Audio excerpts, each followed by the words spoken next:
Welcome back. मुझे television पे join किया है सीनियर रहनुमा, सीनियर सियासतदान एमएनए रही चुकी हैं उज़्मा रियाज जदून साहिबा मेरे साथ हैं। उज़्मा साहिबा, आपको ख़ुद पता है इमरान खान के ऊपर बहुत से केसेस हैं और तकरीबन 76 केसेस हो गए हैं। खान साहब ने ख़ुद कहा है कि मैं सेंचुरी पूरी करूंगा। और दूसरा कहा जा रहा है कि इमरान खान अदलिया को क्या बचाएंगे, अपने आप को बचाने के लिए अदलिया की तरफ जा रहे हैं और अदलिया को इस्तेमाल करेंगे। क्या कहेंगे? बिस्मिल्लाहिर्रहमानिर्रहीम। इम्तियाज साहब, सबसे पहले तो आप ये देखिए कि इमरान खान साहब को किस तरह से पॉलिटिकली विक्टिमाइज किया जा रहा है। और वो शख्स जो पाकिस्तान का नाम पूरी दुनिया में रोशन करता रहा और अपने दौरे हुकूमत में भी उसने पाकिस्तान को जितना इज्जत और वकार अता किया और जिस तरह से पाकिस्तानियों की उसने पूरी इंटरनेशनल फोरम के ऊपर पाकिस्तानियों की इज्जत में इजाफा किया, आज वो शख्स इस तरह से हो गया कि 75-76 उसके ऊपर केसेस बना दिए गए, जिसमें से 35 तो उसके ऊपर सिर्फ दहशतगर्दी के मुकदमात हैं।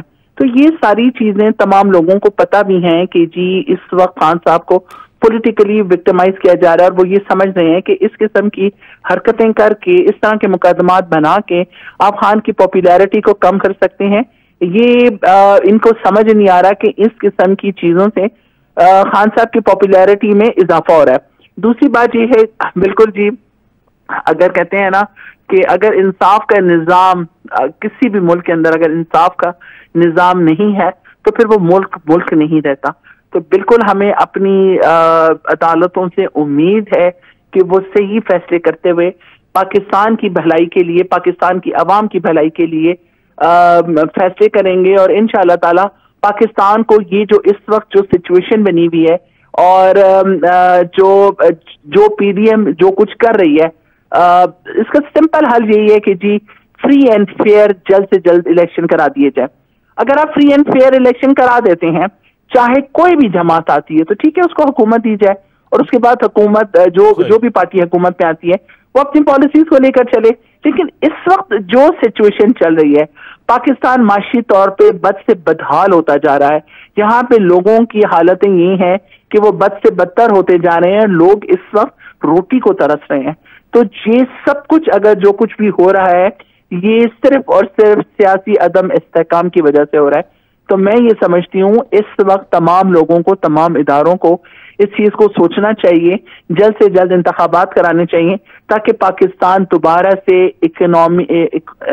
अपनी इकोनॉमी को बेहतर कर सके, माशी एशारियों को पॉजिटिव कर सके और पाकिस्तान के अंदर तरक्की शुरू हो और आम लोगों की जिंदगी में आसानियां पैदा हों। एक तो पॉइंट ऑफ व्यू आपका है, ठीक है, पीटीआई का पॉइंट ऑफ व्यू है, आप एमएनए रह चुकी हैं, उस पार्टी से आपका नजरियाती ताल्लुक है। एक तो आप कह रहे हैं कि सारे मसाइल का हल जो है इलेक्शन है। दूसरी तरफ कहा जाता है कि अगर इलेक्शन कॉल की भी जाए तो निगरान सेटअप आएगा और मसाइल ख़राब होंगे। आप चाहते हैं कि केपी के पंजाब असेंबली, जिस तरह पंजाब असेंबली का ऐलान भी हो गया, इलेक्शन कमीशन ने कर दिया, दूसरी पॉलिटिकल पार्टीज़ कह रही हैं कि ये मिलके एक साथ इलेक्शन होना चाहिए, खान साहब को इंतज़ार करना चाहिए कुछ टाइम। अगर 3-4 महीने बाद भी इलेक्शन एक साथ होते हैं तो इसमें क्या कबाहत है, क्या कहेंगी?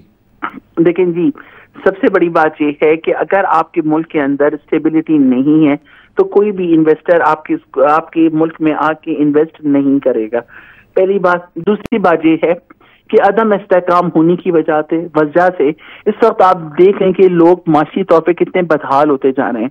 आप ऑलमोस्ट जो ख्वाजा आसिफ के बकौल के इस वक्त हमारा मुल्क वेंटिलेटर के ऊपर चला गया है और इन्हीं के जो मुख्तलिफ मिनिस्टर्स हैं वो ये कह रहे हैं कि पाकिस्तान आप किसी मुस्तहकम पाकिस्तान के अंदर नहीं बल्कि एक डिफॉल्ट पाकिस्तान के अंदर आप बैठे हुए हैं। तो बात ये है कि इन लोगों ने हुकूमत में आने का इनका मेन मकसद यही था कि ये लोग महंगाई को हमारे खिलाफ ये जो बात करते थे, ये महंगाई की करते थे।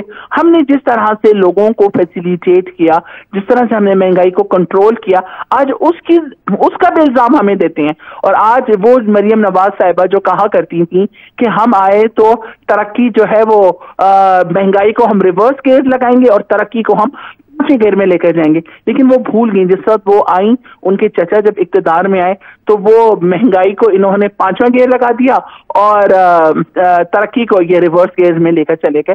देखिए, ये तमाम चीजें। और जिस तरह आप कहते हैं ना कि जी अभी इलेक्शन ना हो, सारे इलेक्शन इकट्ठे अक्टूबर नवंबर में कर दिए जाए, इस तरह से कुछ। देखिए जिस वक्त खान साहब कहते थे कि मैं असेंबलियां डिसॉल्व करूंगा, तो उस वक्त वफाकी वजीर जितने भी पीडीएम के थे वो कहा करते थे कि बिल्कुल ये असेंबलियां डिसॉल्व करें, उसके साथ ही हम भी जनरल इलेक्शंस का ऐलान कर देंगे।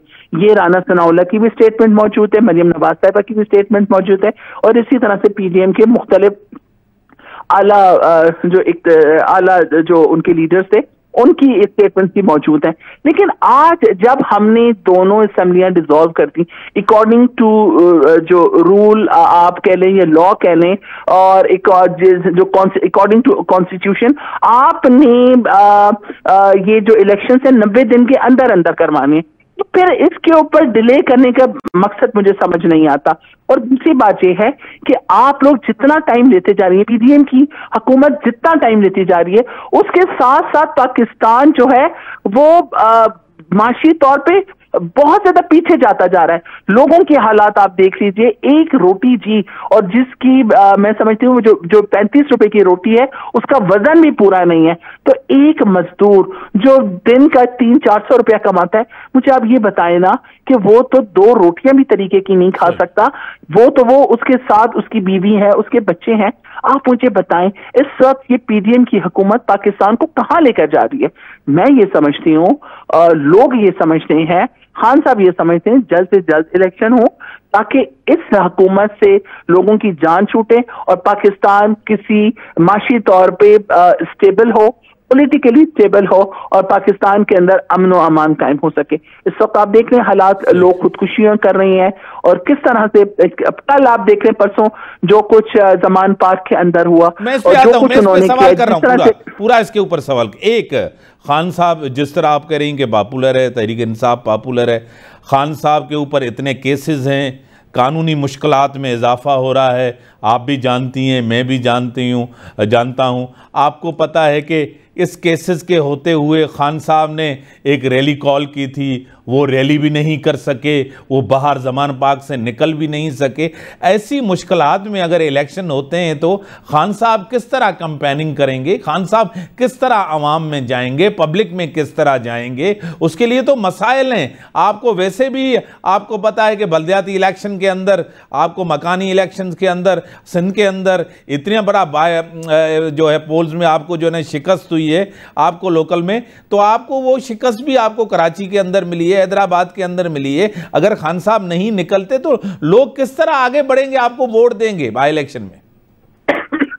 देखिए जी इम्तियाज साहब, पहली बात तो ये है कि जो आप बात कर रहे हैं कि खान साहब ने रैली को कॉल ऑफ कर दिया, लेकिन जी सबसे बड़ी बात ये है कि रैली को खान साहब ने कल के हालात देखते हुए, जिस तरह से हमारे पीटीआई के वर्कर को जिस तरह से ब्रूटली इन लोगों ने निशाना बनाया, और देख रहे हैं वो बच्चा जो एक मजजूब किस्म का बच्चा था उसको इतना मारा कि वो बेचारा मर गया। इन तमाम चीजों को देखते हुए आप क्या समझते हैं कि खान साहब अपने वर्कर्स के, अपने वोटर सपोर्टर की जानों का रिस्क ले सकते हैं? बिल्कुल भी नहीं, पहली बात। दूसरी बात ये है कि जी ये जो खान साहब के ऊपर जितने भी मुकदमे बने हैं, ये आप देख रहे हैं जब से वो इक्तदार से अलग हुए तो इनके ऊपर मुकदमे बनाए गए। इससे पहले उनके ऊपर कोई भी एक मुकदमा था, जबकि पीडीएम की हुकूमत में जितने भी इस जो लीडर्स बैठे हुए हैं, ये वो लीडर्स हैं जिन्होंने अपने दौरे हुकूमत में नून लीग ने पीपल्स पार्टी पे मुकदमे बनाए, पीपल्स पार्टी ने नून लीग पे मुकदमे बनाए, और एक दूसरे को इन लोगों ने इंटरनेशनल चोर भी डिक्लेयर किया। इनकी तकरीरें मौजूद हैं, ये एक दूसरे को गला पेट फाड़ रहे थे और एक दूसरे को लड़काना की सड़कों पे घसीट रहे थे। ये वही लोग हैं, और मुकदमे इनके ऊपर खान साहब ने नहीं बनाए थे, इन लोगों ने ऑलरेडी बनाए हुए थे एक दूसरे के ऊपर, और खान साहब के ऊपर मुकदमे इन दोनों बल्कि 14 जमातों ने मिलकर खान साहब के ऊपर मुकदमे बनाए। दूसरी बात जी जो सबसे इंपॉर्टेंट बात है, देखिए ये पीटीआई का मसला है कि वो अपनी कैंपेन कैसे करती है, खान साहब किस तरह से अपनी कैंपेन करेंगे। बात ये है कि खान साहब अपना रोज के हिसाब से अपने वोटर सपोर्टर से अपने अपने जितने वर्कर्स हैं उनके साथ ना सिर्फ कांटेक्ट में है, बल्कि जो कुछ इस वक्त पीडीएम कर रही है यही बहुत बड़ी, मैं कहती हूँ, एक हमारे लिए एक चीज है जो हमारी पॉपुलैरिटी के ग्राफ को ऊपर बढ़ाती जा रही है। ये आप मुझे बताया, कल वहां पे लोग आराम से बैठे हुए थे, कोई दंगा नहीं था, कोई फसाद नहीं था, कोई किसी ने कुछ नहीं किया था। इस तरह से फोर्सेस को ला के उन लोगों के ऊपर तशद्दुद करने का क्या एक बनता है, कोई सेंस बनती है कि आपने इस तरह से लोगों को आपने मारा, औरतों के ऊपर आपने केमिकल का पानी फेंका, आपने आंसू गैस इस्तेमाल की, आपने क्या कुछ किया? मुझे ये बात बताएं आप कि ये चीजें पीडीएम क्या करना चाह रही है, क्या बताना चाह रही है? एक अहम चीज मैं आपसे पूछूंगा कि आपने जिस तरह कहा कि ये तशद्दुद हुआ, ये सब कुछ हुआ, आपको ख़ुद पता है खान साहब ने खुल के ये बात कही है कि मेरे दौर के अंदर जो टिकट्स थे वो सही नहीं गए और टिकट्स जिस तरह बिके हैं वो आपको भी पता है। तंजीम इस वक्त सबसे बड़ा क्राइसिस सिंध के अंदर, आपकी तंजीम के अंदर एक बड़ा क्राइसिस नज़र आ रहा है। केपीके के अंदर भी आपके धड़े हैं, पंजाब के अंदर भी धड़े हैं, आपको भी पता है, मुझे भी पता है, मैं इसकी डिटेल में नहीं जाना। उसी के साथ ही आपने क्या किया है, एक और आपका वर्कर जो है ना बड़ा डिसहार्ट हुआ है। आपने जो है चौधरी परवेज़ इलाही को जम करके उसकी पार्टी को, उनके लोगों को आपने उसको सदर बना दिया, जिसके लिए कहते थे डाकू हैं, चोर है। ये तो खान साहब ही कहते थे। इससे भी तो गलत मैसेज गया है ना पीटीआई के रैंक ऑन फाइल में।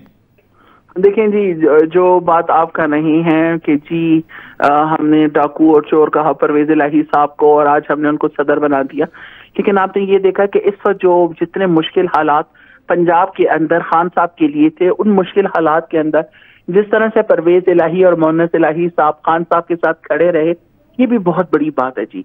और उस वक्त उन्होंने, उस वक्त के जो लोग थे उनके खिलाफ हुए, उन्होंने खान साहब को सपोर्ट भी किया और खान साहब के साथ खड़े भी हुए। तो ये चीजें भी तो आप देखिए ना कि उन्होंने उस वक्त पे जब खान के ऊपर मुश्किल वक्त था, उस वक्त उन्होंने अपनी वफादारी का सबूत दिया। तो मैं ये समझती हूँ कि बिल्कुल दूसरी बात जो आपने ये कही कि जी कराची के अंदर तंजीम साजी का मसला था, बिल्कुल जी, वहां पे हमारी तंजीमी जो मामला थे वो कमजोर रहे, जिसके ऊपर खान साहब ने देखा है, उसको सीरियसली लिया है और उधर के तंजीमी मामला को खान साहब ठीक भी करने में लगे हुए। जो आपने पहली बात जो की थी कि जी पैसे लिए गए, देखें जी, मैं सिंध के हवाले से और पंजाब के हवाले से तो बात नहीं कर सकती, लेकिन मैं ये अपने केपीके के हवाले से मैं ये बात करूंगी कि बिल्कुल कोई टिकटों के अंदर ना पैसे लिए गए, ना दिए गए, ना किसी ने पैसों की डिमांड की। केपी के अंदर जो भी मामलात रहे वो बहुत फ्री एंड फेयर और साफ सुथरे थे जी, उसके अंदर कोई इस किस्म के मामलात नहीं थे। दूसरी जगहों से जो मुख्तलिफ जो दूसरे सूबों से जो हमें शिकायतें मिली, उसमें खान साहब ने नोटिस लिया भी है और वो इस चीज को देख भी रहे हैं। बिल्कुल जी, अगर देखें बात यह है कि आपकी पार्टी के अंदर भी आप ये नहीं कह सकते कि जी सारे फरिश्ते हैं, आपकी पार्टी के अंदर भी बहुत से ऐसे लोग हैं। लेकिन बात ये होती है मैं आपके बारे में ऐसे लोगों के ऊपर नजर रखी जाए और इनसे बड़ी मेहरबानी इस किस्म की गलती ना करवाई जाए, तो ये अच्छी लीडरशिप की निशानी। बड़ी मेहरबानी उज़्मा रियाज जदून साहिबा का पॉइंट ऑफ व्यू आपने सुना पार्टी के हवाले से। नाज़रीन, ब्रेक जो टाइम था ब्रेकअप